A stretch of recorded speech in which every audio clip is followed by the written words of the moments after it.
The National League East is going to be super competitive. Are the Mets just going to sit it out?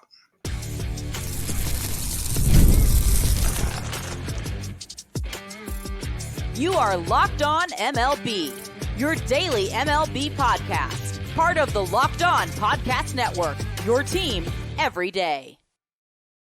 Hello, baseball fans, and welcome to Locked On MLB, part of the Locked On Podcast Network, where it's your team every day. This is the daily podcast. We talk about all of Major League Baseball. I am your host, Paul Francis Sullivan. Please, as you can tell down there, call me Sully. And I've been a baseball podcaster for over a decade now, and this is my sixth season here as host of the Locked On Podcast Network. I'm also a host of Locked On A's. Go figure. And follow us at Locked On MLB Pods on Twitter or whatever it's called now. Or you can follow me. I'm your pal Sully. I'm at Sully Baseball on Twitter, Sully Baseball Podcast on Instagram. And today's episode is brought to you by eBay Motors. From brakes to exhaust kits and beyond, eBay Motors has over 122 million parts to keep your ride or die alive. With all the parts you need and all the prices you want, it's easy to bring home that win. Keep your ride or die alive at ebaymotors.com. Eligible items only. Exclusions apply. eBay Guaranteed Fed only available to U.S. customers. And if you listen to us every day and you post on social media, make sure to put that hashtag Everyday Sully so we know who's listening to us every day. Now, those of you watching on the video will know that someone is leering at me. Someone is peeking in. We have ourselves a visitor. Ladies and gentlemen, all the way from Locked On Mets, it's Ryan Finkelstein. How you doing, buddy? Doing pretty good. Asked me a couple days ago, I wasn't, but the Cardinals have been a nice little respite for the Mets after some struggles lately. Yeah, well, I mean, it's funny. Like, I've been doing the Locked On A's, and it's amazing how things can turn around, because just a couple of days ago, the A's were at 500. It looked like about to pounce and go into second place. And since then, they have, what's the word I'm looking for? Have been absolutely trounced ever since. So baseball can be humbling and it can have whiplash. Oh, by the way, I'm going to do the trivia question. And your pal Sully made a tiny bit of a mistake on the trivia question. And it was, I said, who's the only Kansas City Royal to lead the league in homers? And Chris Bonner put down the answer, Jorge Soler, which I thought, like, okay, yep, that was the answer. But good old Scott Horsemeyer in Everyday Sully mentioned Salvador Perez, and I realized he had tied Vlad Guerrero Jr. one year. And so my trivia question was faulty. Anthony Huffles also said Soler. So, I mean, you're all right. You all win. You all get to be pretty. And I should have known that I was going to mention Salvador Perez on a day where I have the host of Locked On Mets, because those of you remember, Salvador Perez was the MVP of the 2015 World Series. So I'm sure Ryan is going to log off right away. Hey, Ryan, last year, I just got to say, I praised the Mets for making some of the moves that they made. I thought they went all in last year and it didn't work. So instead of throwing good money after bad, I like the fact that they traded away Scherzer and Verlander, and and a couple other moves that they made, and that they decided to get younger. They said, okay, if we're not going to win this division, let's trade while the getting's good. Let's put some players in our farm system with the mentality of let's put together the team that will win, be ready to win in a few years. I thought that was smart, and I thought that was intelligent. And I'm taking a look at the Mets team this year, and they're playing in an absolutely brutal National League East. Granted, the Marlins were a playoff team last year, and they decided to sit this one out. And the Nationals are getting a tiny bit better. I mean, they're hovering around 500. But let's face it, there are two behemoths in this division.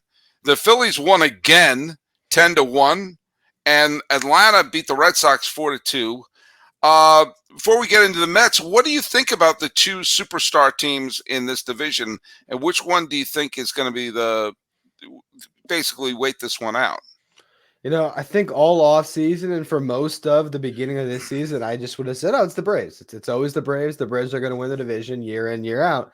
But then after the Braves got beat by the Dodgers this weekend and the Phillies continue to win and actually grab first place, I took a step back and said, you know what? Maybe this Phillies team might just be able to hold on this year. And I think the Spencer Strider injury was obviously massive for the Braves, and I think that's going to really come postseason time. But this Phillies rotation is so good I mean, when you have Ranger Suarez taking the leap that he has, Zach Wheeler, I believe, is the best pitcher in baseball. Aaron Nola is always consistent, and they have some depth now.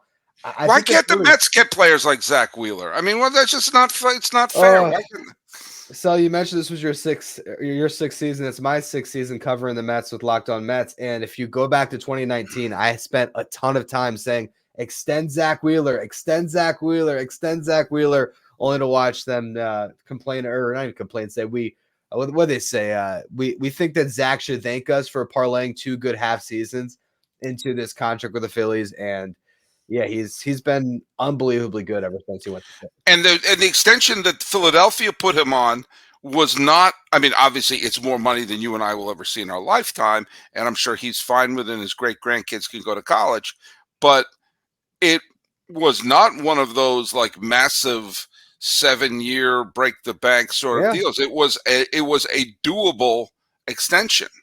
Yeah, I mean, his first deal was an absolute bargain, as it proved to be, and then now I think it was a 3-year extension on top of it, where he's going to get paid top of the line money, but if something happens, like you said, it's not something that'll be a backbreaker for them, where he's on the books for a long time, like a Strasburg. So yeah, I Philly's done an amazing job with Wheeler. It's crazy because I don't know if it's quite there yet, but let's just say Zach Wheeler wins the Cy Young this year and the Phillies win the World Series.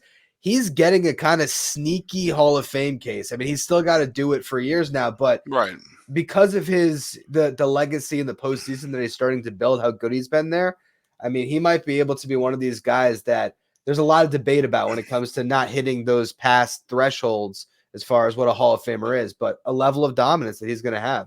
Okay, I'm going to just slightly pump the brakes for a moment here. Yeah. I hope you don't mind me saying this, but and believe me, this is not a slight on Zach Wheeler. Giant fans think, why can't we get players like Zach Wheeler?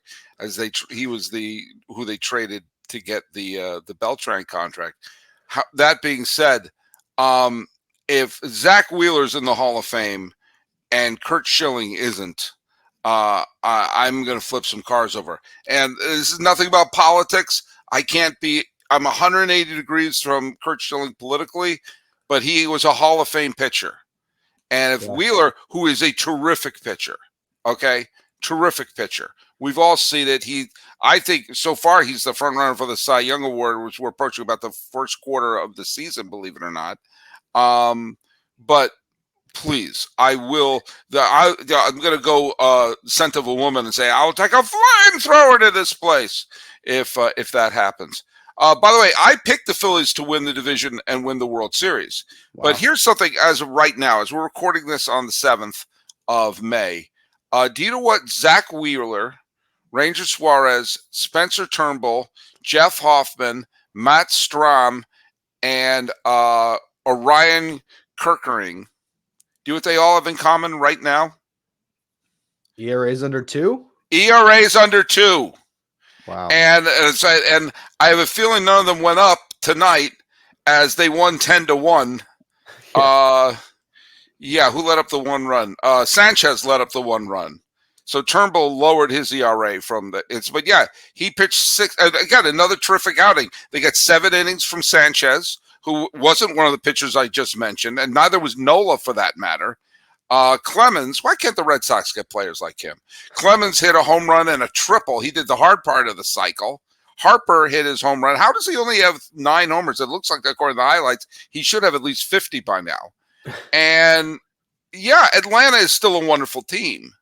But you're right. I think right now you have to say Philly is the best. And I think, I was having a conversation on another show earlier this weekend about this. And to me, I think when it comes to the Phillies, you could say, why do they need to win the division, right? They've been doing it as a wild card team, but they haven't won the division since 2011. And I think they, heard Brian Snitker's comments prior to the season about getting the bye and how that's hurt the Braves. And I think the Phillies want to go out, win this division, beat the Braves again in the playoffs, and really prove that they are the best team in this division. Honestly, I think they might just be the rotation as it is. We know how good that lineup can be. They're a scary team, and I think they have what it takes to really carry this over a full 162 without going through those prolonged stretches of struggle that we've seen the last few years. Well, look, we're going to take a quick step aside. We're going to talk about the Mets, who I find to be an interesting team because they may be the kind of team that has their cake. What's the expression?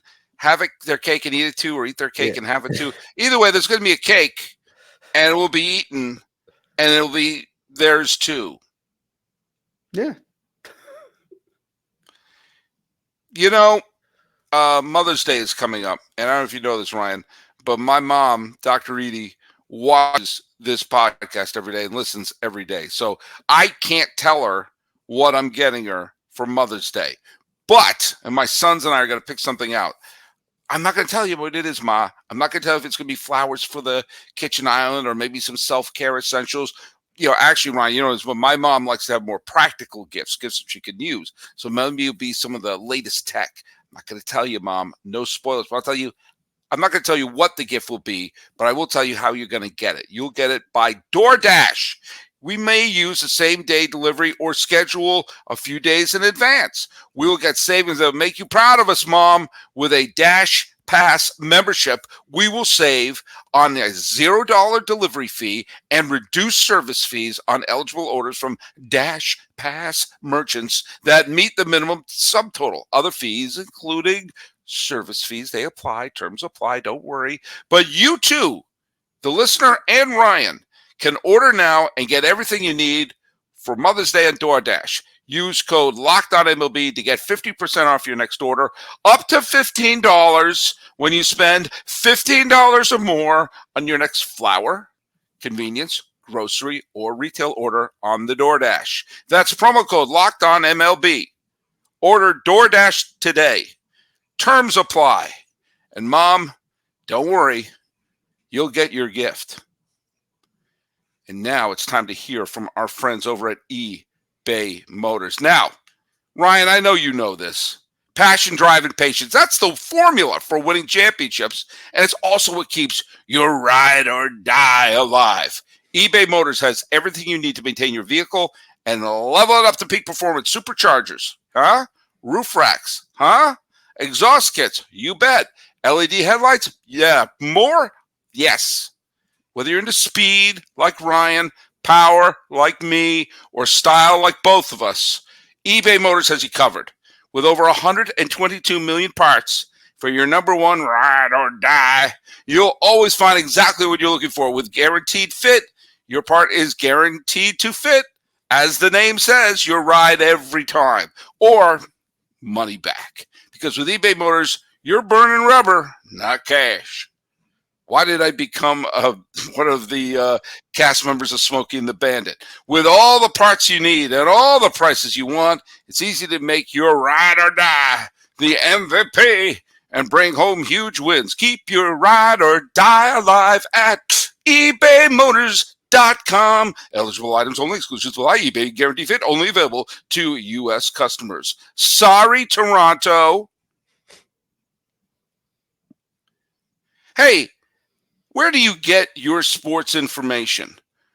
Where do you get the best stories and the best coverage and the best analysis?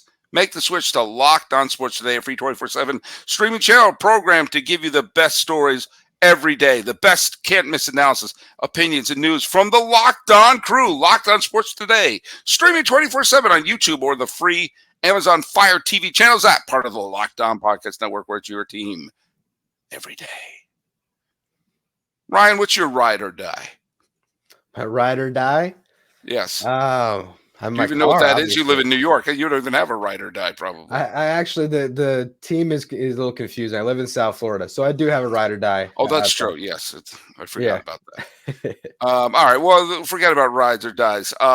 Today, a heartwarming story took place in St. Louis. I was watching the game, and you got to see the St. Louis Cardinals bring out a guy named Chris Roycroft, who today made his big league debut after years in the minor leagues. And you know what? You can't help but feel good. The guy's been in the minor leagues for a long time, played independent ball. I love stories like this. Baseball should make these stories clear. And he struck out, I think he struck out Lindor.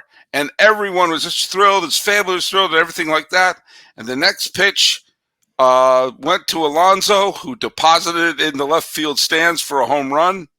And the Mets wound up winning the game 7-5. It was actually kind of an important home run because it gave the Mets an insurance run. An inning after a weird play involving Alonso making a completely unnecessarily risky move by throwing to second base for the second out instead of just touching first base. That came this close to being a play that would have put the go-ahead run at the plate. But in the end, it didn't happen. And the Mets, I think it was an interesting win for the Mets today because they were down 3-0 in the first, and they wound up holding on to a 7-5 victory. Buto pitched well. I mean, after the first inning, he pitched well. Nimmo homered, Alonso homered, Marte got a big double. Alonso was the offensive hero. But with that win, the Mets are back to 500, which is obviously not great, but it certainly makes them, puts them in a spot where you're like, okay, we're at neutral right now. What's your feeling on, first of all, on today's game and in the season so far as a whole? Well, I think it was good to see Alonso get going because it's been a really rough stretch for him. It's funny, my first two shows this week were what's going on with Pete Alonso, then what's going on with Jeff McNeil. Alonso has the double and the home run. McNeil went 3 for 3 to start the day. So my reverse jinx is working for this team. But I think this was a huge series for the Mets. They've really struggled. They started off the year 0-5. Then they went 12-3 over a 15-game stretch to get over 500. And then they've lost 4 series in a row. So they needed to win this series, especially because they got the Braves coming to town. Then they have a weird home and home where they play 2 against the Phillies in New York, then 2 in Philly. Then they go to Miami, and then play the Guardians, 13 games in a 13-day stretch. So they really needed to pile some wins on here. I'm glad they took the series. And if they can get a sweep, that's going to be huge for them because it was a really rough stretch before this. This allows them to hopefully go home, feel a little bit better about a road trip that started getting swept by the Rays. For those of you listening to this podcast, and I know I do, know that we cover the power rankings. And one of the things that I said in the episode, and I know you listen to it as you listen every day, you are, by the way, as with everyone who listens every day, you are indeed an everyday Sully, and I thank you very much for that. In the National League, you have 4 very good teams. The Phillies are obviously an excellent team. Los Angeles is obviously an excellent team. Those 2 teams are easily going to win 100 games this year. I do think Atlanta is going to wind up winning 100 games. And I think Milwaukee, I give them credit. I think they're playing like a very good team now.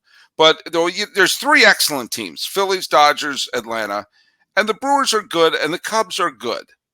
And then after that, it is anybody. And we've seen in the last few years the team that was the last person standing wound up winning the National League pennant.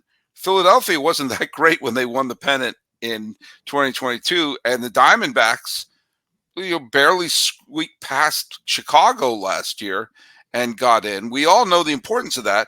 And you look at the teams that are hovering around 500 right now: Nationals, Mets, Padres, who just got Luis Arraez. The Reds and Pirates are better than those records they have right now. Arizona, I'm not sure what the defending National League champs have. And then after that, the Giants, Cardinals, Marlins, and Rockies. There's really, I count the Cardinals as a legitimately bad team this year. There are really only 3 legitimately bad teams in the National League this year, which means anybody can get that 3rd wild card spot, including the New York Metropolitans. Yeah, for sure. I think the Mets have shown up to this point that they are every bit the 500 record they have. They'll go on hot stretches, they'll go on cold stretches. But I'm pretty encouraged seeing Christian Scott make his debut, knowing that Kodai Senga is going to come back. So I think this rotation will get better. Funny enough, I came into the season feeling really good about the offense, and I think that's actually something that I'm a lot more concerned about. And ultimately, that's going to prove to be the difference here. I think they're going to get enough pitching. Their bullpen's been great. So my question really is, is Pete Alonso going to have a great contract year? Are the stars going to show up for the Mets? Is JD Martinez? Does he have another good year in him? If all that can coincide, I think this lineup will be good enough, and the Mets absolutely can squeak in and be one of those wild card teams. I think Bader was a great pickup for them. I think Fitz gonna fit in right there. I like that. I mean, it's funny. It's like Lindor feels like he's having a really good season because he's been lots of highlights and everything like that. But then you look at his stats and you realize he's not. But maybe those hits are coming at the right moment. Same thing with Nimmo. When I was prepping for today's podcast, I didn't know the Mets stats as well as you, and I don't want to be shocked by that. But I thought, like, oh wow, McNeil and Lindor and Nimmo are really not having very good years this year. But they must be getting the big hits when they need it. I'll tell you the biggest stunning positive turn for the Mets so far has been Luis Severino, who I thought was absolutely cooked. I thought that was a sympathy signing. And, he's not Zach Wheeler, but you've got 7 starts out of him, and he's been pretty good so far. It's really funny you say he's not Zach Wheeler. Not that I'm foreshadowing this to be the case, but when Zach Wheeler came back from Tommy John, it took a couple of years until he was right. And from what I see from Severino this year, it's a guy that used to be great. His body looks right. Like, he looks healthy. He did work at Driveline this offseason to get more ride in his fastball and all that good stuff. But he is attacking the zone with great stuff, and it's looked like a frontline starter so far. I don't know how long it's going to continue, but right now he is the one guy in this Mets rotation that can have some really dominant stuff until Kodai Senga comes back. And with that could be a 1-2 punch that is good enough for the Mets in this wild card race. Well, look, when we come back, I want to talk about expectations. Short term for this absolutely brutal gauntlet they're about to face, and long term about their expectations of what could be a stolen season. PrizePicks is America's #1 fantasy sports app with more than 3 million members. It's the easiest and most exciting way to get in on the action while you watch your favorite sports and players. You can pick more than or less than on 2 or more player stats and watch the winnings roll in. Don't miss your chance to add your favorite players from the diamond in your PrizePicks entry, whether it's strikeouts, RBIs, or first inning runs. Take your picks on more than or less than, and then add them to your PrizePicks entry today. Get in the playoff action and win up to 100 times your money on PrizePicks as you and the world's best players take the game to a new level during basketball's postseason. PrizePicks is really simple to play. I can make my picks and submit them in less than 60 seconds. Download the app and use the code LOCKEDONMLB for a first deposit match up to $100. Yes, download the app today and use the code LOCKEDONMLB for a first deposit match up to $100. PrizePicks. Pick more, pick less. It's that easy. Hey, what's your go-to spot for checking out the latest in sports, opinions, takes, and the news? Have it be Locked On Sports Today, the first ever national 24/7 streaming channel on YouTube. It's now available on the free Amazon Fire TV's channel app. Check it out for all the latest from the Locked On experts and the national shows. Check it out, Locked On Sports Today. Have that be your hub. Now batting the shortstop. How do you like those shots of the Oakland Coliseum there? It was me when I was there after the 3-hour rain delay. But it was fun as hell there. Okay, let's hear it for. By the way, you know who every Met fan should be rooting for to win the pennant this year. What team should they be rooting for? The Orioles. Why is that? Because when Showalter was let go of the Yankees, the next manager took the team to the World Series. When he was let go by the Diamondbacks, the next manager led them to the World Series. When he was let go by the Rangers, the next manager led them to the World Series. He was let go by the Orioles. The manager that took over is currently the manager. So if they go, then that's 4 for 4, which would mean the Mets would be next in line and 5 for 5. This is going to be a rough stretch for the Mets, and one of those times where they can really, really find out who they are. And, you're saying this, and I completely agree. It's critical for them to try and sweep this series because you need every win you can get. But when you take a look, you mentioned they have coming up. I have their schedule up here at baseballreference.com. It's the greatest website this for the planet Earth. After tomorrow afternoon's game, they head back to Citi Field. I almost said Shea for the 3 against the Braves, and then 2 against the Phillies in Shea. I almost said Shea again. In Citi Field, and 2 against the Phillies in Philadelphia. So that is a brutal 7-game stretch. What would you consider a success at the end? By the time they head to Miami and have a respite in Miami, be careful what you wish for. What would be a success for you in that 7-game gauntlet? 3 wins. However you get them, 3 wins. I would say if you take one in the series against the Braves, you split the one against the Phillies, or you beat the Braves and take one. Don't get swept in either series. That's what I would say. But look, the Mets, they're 1 series against the Braves this year. They went into Atlanta and they won it. So I'm excited to see what it looks like. And I think Christian Scott should get the ball for the first game going up against the Braves lineup. So that's going to have Mets fans glued on Friday night. And yeah, who are they going to have? I mean, so tomorrow afternoon, the Mets play a day game tomorrow. Quintana is pitching against Sonny Gray, and Sonny Gray, hey, he's been phenomenal. He has been absolutely phenomenal, and you got to give credit where credit is due, because I poo-pooed that move. I didn't like much of what the Cardinals were doing, but Sonny Gray has been everything they could ask for. But then, okay, they do have a day off. That's right. They have a day off on Thursday.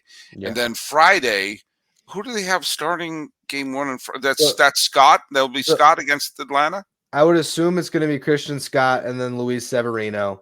They're going to have a decision to make, because I think they're going to go to a 6-man rotation. Christian Scott being, the rookie starting pitcher. Kodai Senga looming. I think they're going to want a 6-man for him. Tyler McGill is coming off the IL soon. So at some point in that next 6-game stretch, I imagine they're going to slide in McGill into the rotation. And then it's, it'll probably be Scott, Sevy, Shaw, Manaea for that first series. And then some combination of Budo, Quintana, McGill. So yeah, I think that's probably what they're going to be doing going forward here. Here's one thing I like about the Mets so far, is they're getting contributions from players you didn't think you were going to get much from. Yeah. I mean, I mentioned Severino. I spent a big chunk of last year in the Bay Area, and I saw some of Shaw Manaea's starts, and he had a couple of really good ones, but boy, oh boy, he had a bunch of clunkers, and he just did not look. He had the wonderful season 2021 he had a bunch of very good seasons in Oakland. And then he had the mediocre season in San Diego. And last year, he just didn't look very good. So the fact that they're getting a pretty good first quarter out of him is great. Severino is showing something. And, if Quintana could turn it around, he's had a little success, but he's been a bit of a clunker. And Hauser's been a bit of a clunker. But if they could turn Quintana around and get something good out of McGill and Scott, then I actually really like the Mets' chances to be a postseason team. Yeah, for sure. Quintana's been kind of weird because his last time out against the Rays, he got tagged for 8 runs. So the ERA looks a lot worse than it has been. And the one before that against the Cardinals, he went 8 innings and allowed 1. So I think that's true. The Mets are hoping that they're going to get against that same team a good version of Quintana tomorrow, because their bullpen's pretty taxed too. I look at this rotation right now. Christian Scott, he had a strikeout to walk rate last year, double of about 9-1.